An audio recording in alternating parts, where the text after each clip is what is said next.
The top 50 players available in the NFL draft. Did he get his foot down? Omar Cooper, yes, he did, back of the end zone. That's what I'm talking about. Every single one of these Ohio State receivers goes into the league, and they're ready-made to produce right away. I know some people will say, like, you can't draft a running back that high in the first round. Well, maybe you can if it's a talent like this. Number one player on the big board. This has to do with his play and his value at this position.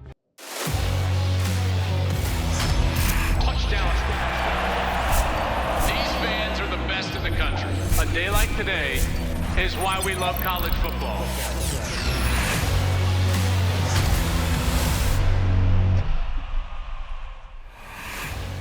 Hey, welcome into the program. This is the Joel Klatt Show. I'm Joel Klatt. This show is brought to you by Graduate by Hilton. We thank them for their support as always.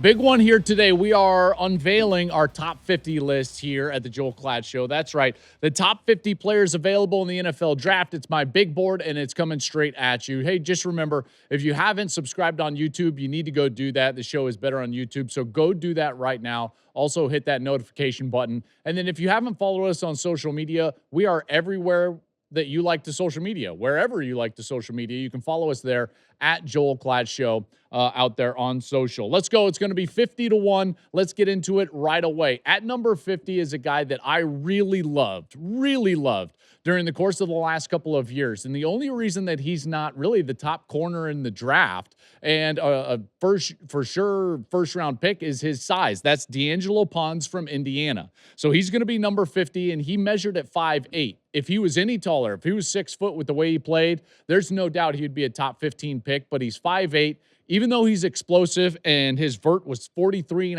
at the combine, which was exceptional, he's going to get in here at number 50. Now, just remember, this was one of the best defenses in college football at Indiana, and the entire schematics of what they did under Brian Haynes, the defensive coordinator, revolved around not an interior player, not a defensive lineman or a pass rusher. It revolved around structurally D'Angelo Pons. They would roll away for him, create numbers everywhere else on the field, and allow him to kind of take away half the field. That's how good he is. I think he's excellent. I think he could play in the slot as well. So a little bit of a value pick right there. He's going to be number 50 on my big board. Some other corners here that I'm going to get through here as we're kind of deep into this 50. Corner Brandon Cisse from South Carolina, twitchy athlete. I like him a lot. He was at North Carolina State before going to South Carolina. At 48, I've got corner Keontae Scott from Miami. Slot corner who played safety at times. I think that versatility is always good and valuable. Everyone's going to remember that pick 6 from Ohio State when he jumped the route, took it back for 6. That was clearly his legendary play on their run to get to the national championship game. He's an older guy, by the way. Will turn 25 by the time the season starts. At 47, let's go to the edge. Remember, those are always valuable guys. Malachi Lawrence from Central Florida, UCF. I like Malachi Lawrence a lot. Athletic player. He's 6'4". He's 253 pounds. He ran 4.5 in the 40 with a 40-inch vert. So that type of explosiveness is always going to be valuable on the edge. So he gets in here at 47. At 46, another corner, Chris Johnson from San Diego State. Good size. Really love his length. He's 6 foot, 193 pounds. He's a really good player, so watch out for Chris Johnson here in the top 50. At 45, a guy that I'm a bit higher on than some of the others out there, and that's Trayden Stukes. He's a safety from Arizona, and he was exceptional. That Arizona defense was one of the best in the country this last year. Got to prep for that Arizona defense, getting ready for the Holiday Bowl as they took on SMU. Now, Trayden didn't play along with some of the other veteran players from that secondary, but that was one of the best pass defenses in all of college football, and Trayden Stukes was really the leader. The coaching staff raved about his leadership ability, his ability to go and make plays. They were a ball-hawking secondary, so Stukes is a guy that I would pay attention to here in the top 50. Another one that I thought just had a really solid career and then eventually at the end of his career became the number one on his team, and that's an outside wide receiver, Jeremy Bernard at Alabama. Listen, Bernard is a solid player, and again, he moved around quite a bit. Began his career at Michigan State, then he was at Washington, followed DeBoer into Alabama. Great hands, only 4 drops in his career, and as this process goes along, I'm starting to hear his name quite a bit in NFL circles, so they're liking what they see. I like what I see on film, so Jeremy Bernard at 44. At 43 is the second running back I have on the entire big board. It happens to be, yes, a backup running back, but only because he backed up one of the best players in the country in Jeremiyah Love. This is Jadarian Price at Notre Dame. So the top two running backs in my top 50, both from Notre Dame. He averaged 6 yards per carry in his career in South Bend, had 280 total carries in 3 seasons, so he is not worn out. He's 5'11", 200 pounds, really good player, big play threat, just like his teammate Love. 5 rushing touchdowns of over 40 yards. So Jadarian Price, really good player there. At 42, Zion Young from Missouri on the edge. Powerful guy, 6'6", great length on the edge. 262 pounds. He had 16 and a half tackles for loss, which was second in the SEC. Love his ability to get after it on the outside. He also had 6.5 sacks for Missouri. So Zion Young at 42. At 41, on the edge, R. Mason Thomas from Oklahoma. Remember, this Oklahoma defense for Brent Venables was outstanding. I know that they lost that home playoff game to Alabama, but boy, that was a defensive-led team. Offense did not do really anything the second half of the season. He is a productive player over the last couple of years for Venables. Considered a little undersized, but I love his production. He's 6'2", 240 pounds. That didn't stop him. 15 and a half sacks in 23 games over 2 years. Great production. So I like R. Mason Thomas right there. At number 40, here's a guy, I keep saying this. Everybody that I was a teammate with at Colorado is rolling their eyes because we used to make fun of these types of terms, but our coaches would say, hey, sometimes this guy is just a football playing Jesse, and that's exactly what Jacob Rodriguez is, the linebacker from Texas Tech. This guy was outstanding, Butkus type of guy. He was in there fighting for the ball at or near the line of scrimmage a ton. He has a nose for turnovers. Great instincts, terrific leader. He could be the captain of a defense. I really love what this guy was able to do. In fact, not just in the conversation for the Butkus, he won the Butkus Award, best linebacker in college football, great production. Jacob Rodriguez at number 40. At 39, I'm going to go with another linebacker, and this is a player that I just felt like was a bit twitchier with a higher upside than Rodriguez, so he gets one slot higher. That's Anthony Hill from Texas. Started all 3 years for the Longhorns. He was a 5-star recruit, All-American his last couple of years at Texas. Really good player and a guy that I could see have a really solid NFL career. At 38, a guy that I thought was going to be higher on this list, but during the draft process, he slipped just a little bit, and that's Caden McDonald, the defensive tackle from Ohio State. Now, listen, he was a real key to what they were able to do with Matt Patricia, the defensive coordinator. Remember, they played a lot of what I would call odd defense. Odd meaning that you play with a true nose tackle. That true nose tackle was Caden McDonald. He's twitchy, he's powerful, he's big. He can solidify the interior of that defensive line, and even from a tackle position, he can get production in the backfield. Tackles for loss, sacks. I like Caden McDonald a lot. 330-pound run stuffer with some athleticism. You bet. Sign me up for a guy like that. At 37, all right, here we go. Pronunciations. As you know, when I called Cooper DeJean last week on my mock draft, pronunciations are not my strong suit. So here we go. We ready? Max Ihanachor. That's right, I got it. The tackle from Arizona State. He's been a riser in this process after a really strong week at the Senior Bowl. Didn't start playing football until junior college. He was born in Nigeria, moved to the U.S. when he was 13. So I think there's a lot of potential with a high ceiling for Max Ihanachor. I think he's a really good player. He checks in at 37. At 36, let's go back down to Texas Tech. Remember, that defense was solid. Interior, you got to build a defense inside out, front to back. Well, front to back, Lee Hunter, the defensive tackle for Texas Tech, was outstanding. All-American this past year, big body in the middle of that line, 320 pounds, and a lot like Caden McDonald, he had explosiveness and athleticism and can get in the backfield and disrupt. So a guy that can do that from the interior is always going to be valuable. Lee Hunter at 36. Corner from Clemson at 35, Avion Terrell, younger brother of the Falcons corner, A.J. Terrell. I think this guy's got great bloodlines. He's got good athleticism. Again, I think some of these Clemson guys could have been higher on this list if they would have reached expectations last year as a team. But for now, he's 35. At 34, another one of those Clemson players, T.J. Parker on the edge. His 2025 season didn't quite live up to the expectations of what he did in 2024 when he was a true sophomore and he had 11 sacks in that season, but he's still 6'4". He's still 265 pounds. And again, you look at what he was able to do in 2024. If that translates to the NFL, this guy's going to be a heck of a player. Another corner on the board at 33, Colton Hood from Tennessee. Really strong player out of Tennessee. They had two really good corners with Jermod McCoy and Colton Hood. I like Hood right here at 33. At 32, here we go. We get into a quarterback finally. Ty Simpson is going to check in at 32. Now, he kind of falls all over the place on a lot of these big boards that you see, all these people doing big boards. I'm a Ty Simpson fan. I know his size is going to turn some people away, but if you watch him play, the film suggests that he plays a lot bigger than his actual frame. And the reason is that he makes really strong, accurate, intermediate and deep level throws, in particular outside the numbers. When you can do that, do I really care about your size? He's a battler. This guy is a warrior in there. I mean, some of those games that he played, Georgia on the road, Oklahoma on the road in the playoff, he was exceptional. And in a lot of respects, on an Alabama team that kind of struggled this year, I think that it's safe to say, he was a real bright spot and was the reason that they were winning football games a lot of the time. So Ty Simpson, leadership, big throws, all of those things I really love at the quarterback position. So he's at 32.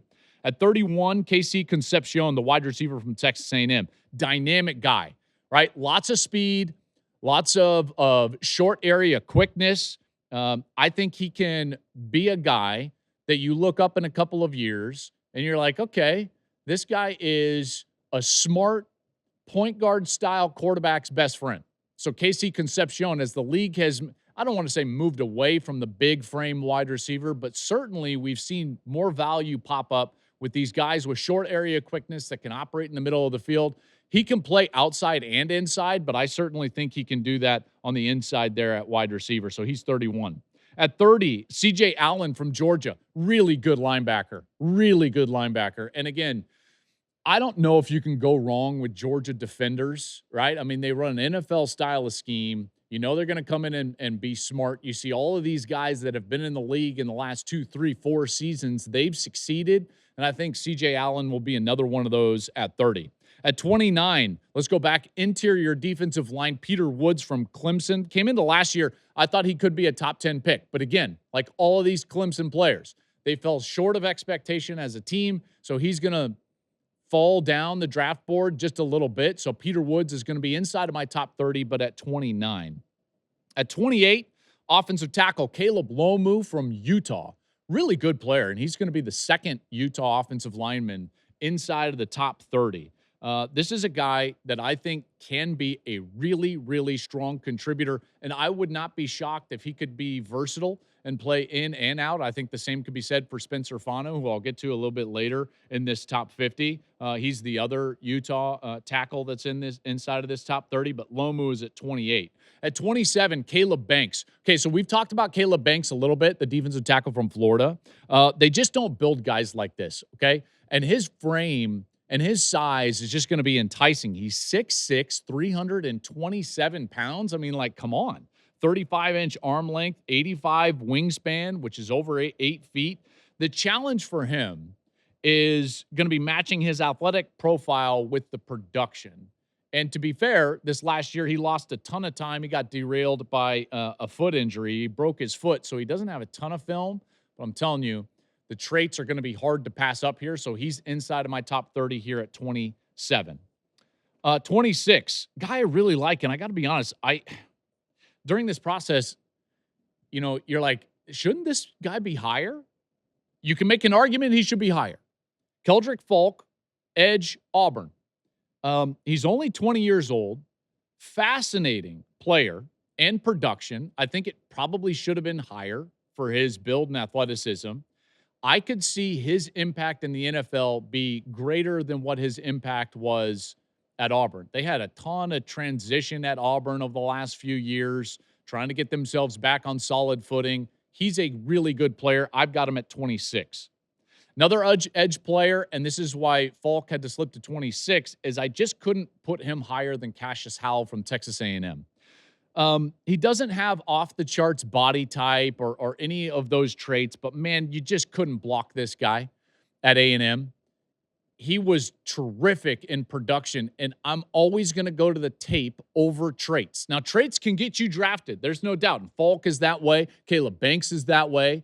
But then you've got to go to the production. What are you on film? When you're playing the game, are you disruptive? Do you impact positively for the defense? Cassius Howell does that at A&M, so he checks in right here at 25. 24, we get to some wide receivers. How about Denzel Boston from Washington? This guy is a dynamic guy now. I really like Denzel Boston. He's a big body receiver, 6'4", and the traditionalists will tell you in the NFL you need that big body, in particular when you get into the cold weather months, you get into the playoffs, and somebody that can win those contested situations.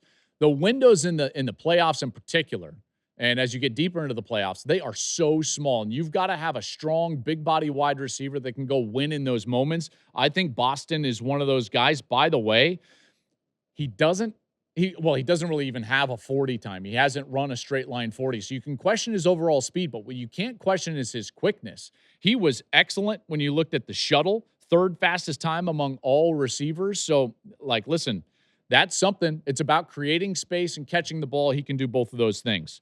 At 23, I'm going to go with Jordan Tyson from Arizona State. I thought that this guy was outstanding on the outside. Great wide receiver, highlight reel when he's on the field. He can go up and get it. Again, that contested situation, he's excellent there. The knock is going to be his injury history. I'm hearing some of those murmurs of, will he even be on the field? He did not run at the combine because he's still working his way back from a hamstring injury. Blew out his knee when he was at Colorado before he transferred to Arizona State. But Tyson, when healthy, is an elite level prospect.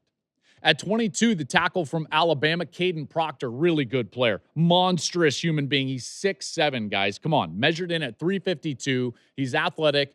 Again, like Caleb Banks on the defensive side, they just don't make them like this, And when you can draft traits and you can see it on the field, that's a good thing. So Caden Proctor in there at 22. Getting closer to the top 20 here. 21, safety, Dylan Thieneman from Oregon. Now, this is a guy that is rising up draft boards. I didn't think that he had a great season at Oregon. His tape is actually better from his first 2 years in college football when he was at Purdue. So he's best when he's in a free safety mode and he can play center field. But he's so smart and athletic that Oregon tried to play him a little bit like Caleb Downs played at Ohio State, at or near the line of scrimmage as more of a roamer in that situation. Made that incredible pick, if you're watching YouTube, in overtime on Drew Aller against Penn State in that thrilling game. But this is a guy that is fast and he is physical. 3 years of starting experience. He was a freshman All-American before going to Oregon. So I like Dylan Thieneman. Someone's going to really like him in the NFL. Now we get into the top 20. Here we go. Edge, Akeem Mesidor from Miami. Listen, guys, turn on the videotape, right? This guy was a game wrecker along with his teammate Ruben Bain. Big frame. He's 6'3", 260 pounds.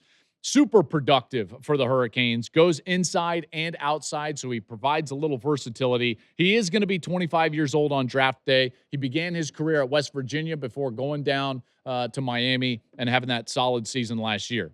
At 19, small school guy from Toledo, Emmanuel McNeil Warren, the safety from Toledo. Really active player. His tape is littered with plays on the ball. Okay, so if you want a guy that's going to be impactful and around the football at the safety position, McNeil Warren is your guy. Hits, picks, all of that. We've seen small school guys succeed in the league. Quinyon Mitchell was his teammate. Now he's with the Eagles. He's been a great player. So Emmanuel McNeil Warren is inside of the top 20 at 19. At 18, tackle from Clemson, Blake Miller.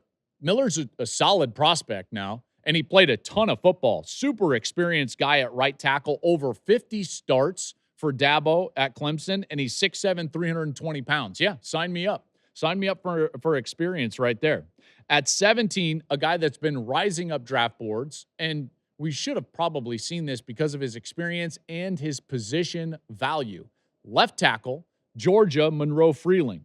Really talented guy. Only 1 year as a starter at Georgia, but is the top left tackle specifically in the draft, which could benefit, by the way, him greatly, in particular when the Browns are selecting at 6. Remember, in my mock draft, and if you haven't looked at the mock draft, go back and watch that mock draft on YouTube. But this is a guy with ideal length at left tackle, and his value at left could get him drafted a little bit sooner than maybe the big board would suggest. At 16, interior offensive lineman, Vanga Ywenia from Penn State. Super athletic and powerful guy, really powerful guy on the interior. Someone is going to get a steal with him, and in particular because I don't know if you're going to value these interior linemen probably like you should, but someone that needs an interior lineman is going to get the best interior lineman in this draft, and that is Ywenia. He is really good. He's the only interior guy in the top 50. I love this. You got to watch YouTube because they put him in motion and they got creative with him with his athleticism at Penn State. Really love him. He can be a left guard, right guard for 10, 12 years in the NFL. Stay on the O-line at 15. Let's go Spencer Fano, the tackle from Utah. Now, I think he also provides some versatility. Some believe he could go down and play guard. I'm one of those. I think that he could go and do both.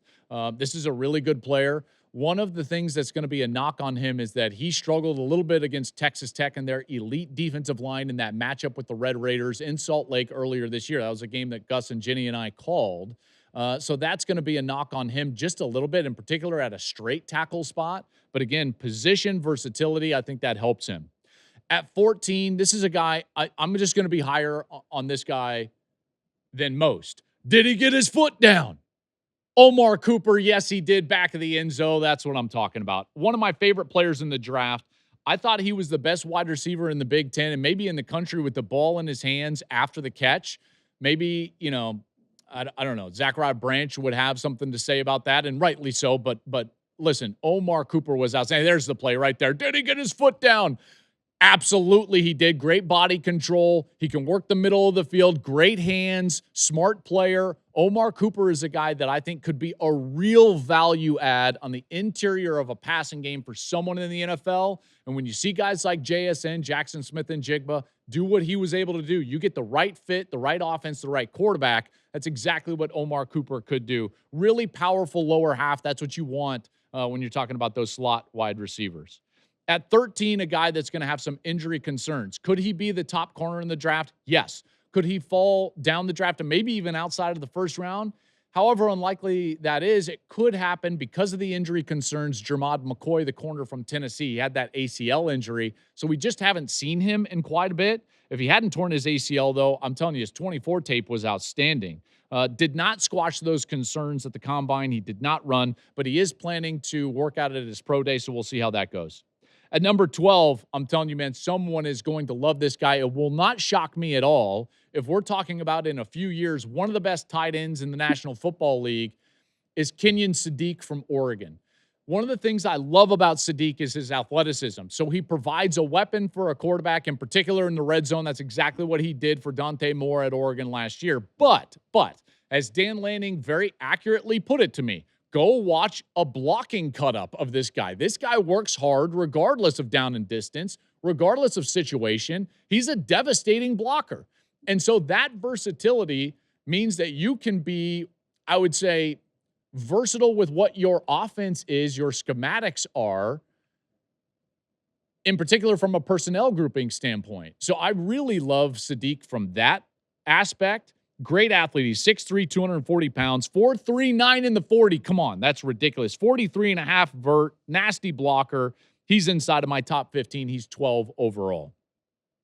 Number 11, tape don't lie. Ruben Bain is a game wrecker. This guy is awesome, man. Dominated everybody he lined up against this year. What I love most about Ruben Bain is that it did not matter the down and distance, the game situation. This guy was 100% all the time. All the time. Against the run, the pass, his motor does not stop. It does not stop. Love Bain. I know. There's some concern about his length and in particular his arm length. If he falls, someone's going to get an absolute steal. He's my number 11 player in the draft. Number 10, my top corner in the draft, Mansour Delane from LSU. All-American out of LSU. Do-it-all corner. What I love about him is he's not afraid to be physical, both in the passing game, and he'll come up and be a great tackler. I think every great corner has to be willing to step in there and get physical on the edge, and he absolutely has that. He's also very smooth in coverage. Mansour Delane, I think, certainly is going to get selected in the top 10. I would be pretty surprised if Bain or Delane get past the Chiefs, which I believe is the 9th pick. My number 9 player in the draft, however, is Mekhi Lemon, slot receiver from USC. Again, I keep talking about this value. I don't think you have to be the prototypical big body wide receiver in order to create a lot of value at wide receiver. You get a guy that understands football like Mekhi Lemon does, and you can create a threat on offense. He's got the best spatial awareness in the draft at the wide receiver position. He just understands coverage. He understands space. He knows how to get himself open. He's reliable with the football, and he's really tough, man. This guy will go into traffic, and he will catch the football over the middle of the field, create big plays after the catch. Really love Mekhi Lemon. He's inside of my top 10. At number 8, Francis Maui-Noa. Maui-Noa is my top tackle available in the draft. Beast on the right side. There's been some questioning about his pass blocking ability, whether he can move laterally and maybe play left tackle. People think he's probably more a right tackle, which is what he played at Miami. What you don't have any questions about is his ability to just own the line of scrimmage. That was evident in that run in the playoff toward the national championship game. They won the line of scrimmage on the defensive side with Mesidor and Bain. They won it on the offensive side with Maui-Noa. I thought he was terrific. He was a 5-star out of high school, started right away from Mario Cristobal at Miami, and this guy plays angry. I really love his game. Number 7, my top receiver in the draft, Carnell Tate from Ohio State. Outstanding downfield threat. You talk about contested catch situations. This guy is terrific. He got overshadowed because of the absolute beast on the other side of the field in Jeremiyah Smith. But man, Tate is outstanding, and he's a technician, which is what you would expect from Ohio State. He's a smooth route runner. He's 6'2". He's 195 pounds. He's got good speed. He's got good quickness. And because he comes out of that tree, you know he will produce. Every single one of these Ohio State receivers goes into the league, and they're ready-made to produce right away. Right away. And he's absolutely one of them. There's no doubt in my mind. Carnell Tate, easily a top 10 pick. He's my number 7 player on the big board. At number 6, value, edge players, David Bailey from Texas Tech, game wrecker off the edge. He led the Power 4 in sacks, tackles for loss in his 1 year at Tech. He had 3 years at Stanford. He goes to Tech, and he was outstanding. Leads them to a Big 12 championship, leads them into a playoff spot. They really, I don't want to say exceeded, but they matched their expectations, which were sky high. And all of that investment on the defensive line paid off, none more so than David Bailey. He was outstanding. And I think he's got a real chance to be the top pure edge rusher in the draft. At number 5, a guy that has rocketed up draft boards. Now, he was already high. Many people before the combine had this guy inside of the top 15. Now I've got him inside of my top 5. He is number 5 overall, and that's Sonny Styles, the linebacker for the Buckeyes at Ohio State. Perfect linebacker for today's game because of his versatility. Remember, his first year starting at Ohio State as just a youngster, he played safety. Then he moves down to linebacker. He's their captain, block O. Nobody had more respect in that locker room than Sonny Styles. Smart player. He can cover out of the backfield. Terrific tackler. And he runs like crazy. I mean, his 40 was his combine was one of the great combines in history. 6'5", 245 pounds, ran 4.46 with a 43.5 vertical jump. That's insane. And because of that, you pair that with all the intangibles, and he's certainly going to get taken, at least in my estimation, in the top 10.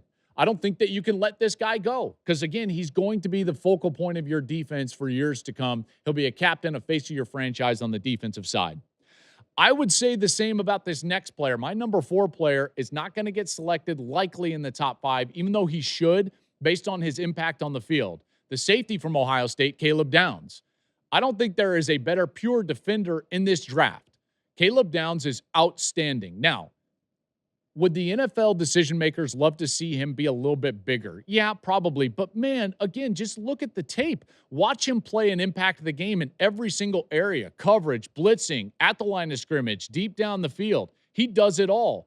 And one of the things that I loved about him was our conversations. He is as smart as anybody that I've covered in college football. Matt Patricia will back that up. They got to talk about things that normal college players would never talk about. From a schematic standpoint, his intangibles are off the charts. He's a great tackler, in particular for his size. So again, his size might not get him drafted all that high. Someone's going to get a steal, and this is a guy that I think can absolutely be an all-pro at some point in his career in the NFL. At number 3, a guy with just an enormous ceiling, Arvell Reese from Ohio State. My top defensive player on the board. I think he's just scratching the surface. 1 year as a starter, and it was an outstanding year. And here's the thing. He was playing basically 2 positions a lot of the time because he was an off-the-ball linebacker, as the lineup would tell you, but then they used him off the edge as a pass rusher, a blitzer on the interior, got great bend, great athleticism. If Styles wasn't putting together one of the great combines that we've ever seen in history, Arvell Reese would have been the one that was coming up huge. So 3 straight Buckeyes here inside of the top 5. Styles, Downs, Reese. Reese is outstanding. And again, upside, upside, upside. He's only started 1 year. I think this is the type of guy that can be a game wrecker in the NFL. I think he's going to be great. At number 2, can't get this guy out of my head, man. Jeremiyah Love. Jeremiyah Love is so good. And when we think about these offenses that are excelling in the NFL, every one of them, or maybe not every one of them, but a lot of them have a back that can do multiple things. So here's the thing that I love about Jeremiyah Love. He can run between the tackles and hit a home run. He can beat you outside and hit a home run. He can catch it really well and hit a home run. He can get physical yards. He does it all. He can be on the field all 3 downs. This is the type of guy that can easily make your offense better. I don't think he gets outside of the top 6 in this draft. I really don't. I think that the Titans would be a great selection for him inside of the top 5. Get Cam Ward a little bit of help. He's my number 2 overall player on the board, and I know some people will say, like, you can't draft a running back that high in the first round. Well, maybe you can if it's a talent like this. And he's also got a great mentality. Got to meet him and talk with him when I hosted the Doak Walker Award earlier this year. Outstanding guy, outstanding player. My number 1 player on the big board. This has to do with his play and his value at this position is Fernando Mendoza, the quarterback from Indiana. 6'5", 225, so he checks that box. Oh, did he play great in crunch time? Yes. Yes, he did. It's not enough for me for a quarterback to be good on base downs. You better be locked up and play great when your best is needed. That's exactly what Fernando Mendoza did in every single big moment last season, and almost all of them were away from home. At home, he was just killing folks like Illinois. But when he went on the road against Iowa, comes back, last-minute drive, puts the ball in the end zone. On the road against Oregon, comes back, fourth quarter drive, puts the ball in the end zone. Penn State, second and forever. Crowd's going crazy. Right down the field, finds Omar Cooper, and they win the game on the road at Penn State. Against Ohio State in the Big Ten championship game.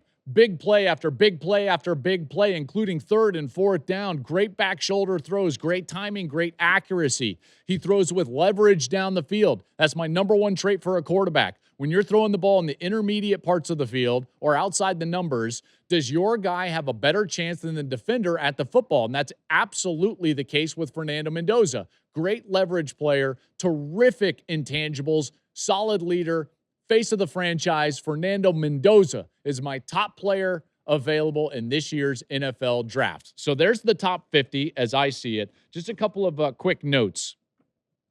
What's fascinating to me about college football is the cyclical nature, right? So we've seen this sport transition, and there's been a lot of talk about this, obviously, in particular with the Big Ten winning 3 straight national championships.